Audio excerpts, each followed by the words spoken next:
Okay, chicken water. I keep these 2 bowls under the tree filled with water. I usually just rinse them out every few days and refill them because tree debris and stuff falls in there and it gets kind of yucky. The hose is always pretty much right here. We go back to the coop. They also have some water back here. There is 1 bowl of water in here,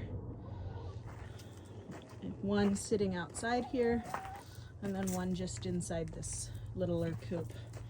So how this kind of pans out is all the big chickens usually put themselves to bed in the big coop at night when the sun goes down.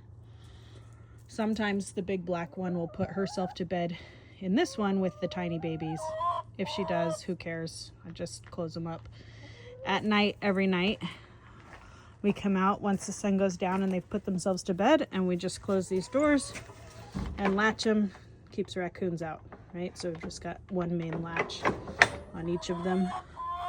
That's that one. And then this is this one.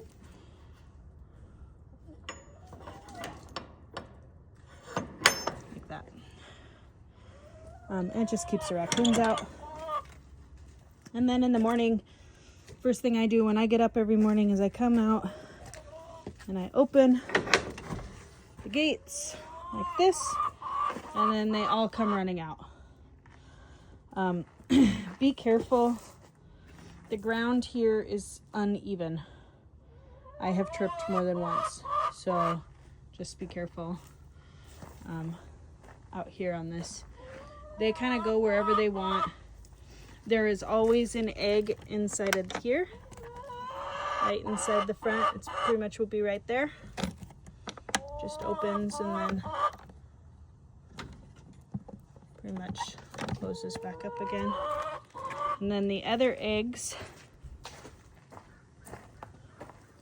are in here. You just lift it up and you can see where they put a little dent. They sleep in there and lay their eggs right there. They sleep inside there every night. So these waters here,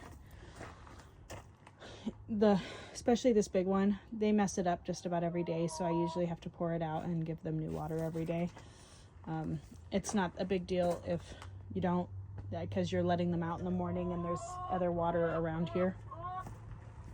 So long as they have access to it.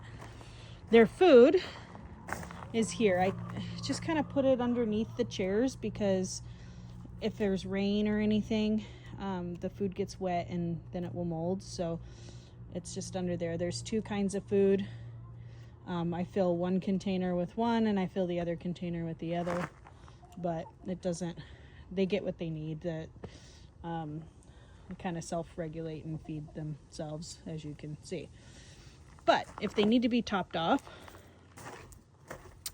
that is out here in the garage. So in here, this is where extra toilet paper and paper towels are stored. And then all the chicken food here. So I labeled the tops. You've got, this one says hen food. So this is the one kind. And then this one says silky food. That's the other kind. There's almost no silky food left. It's fine. So if they empty those bins, there is 1, 2, 3 bins of food here that you can fill the food tanks up with. These are scratch grains. So this is kind of a treat. I'll fill a couple of bowls up with it, but really I just like throw a scoop or 2. We've got a scooper. Sorry if that's dizzying. Here. So I just usually fill up the scoop and kind of throw it out in the gravel. Just throw it like a few scoops. They like it. And they also like these. That I will sprinkle a few crushed red peppers into here when I do the scoop.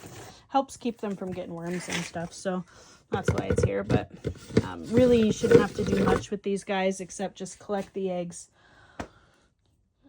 top off their food, and then yeah, do their water every little bit just so that they have fresh, clean water.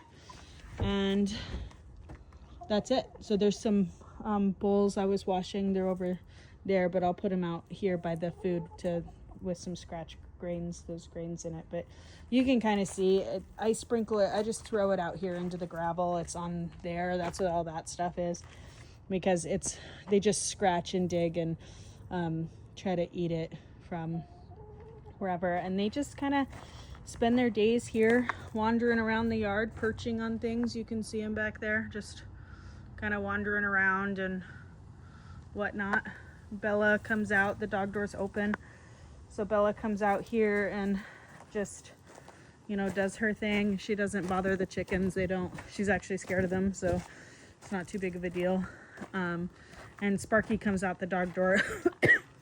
If Sparky comes out the back dog door back here, he can't leave the yard.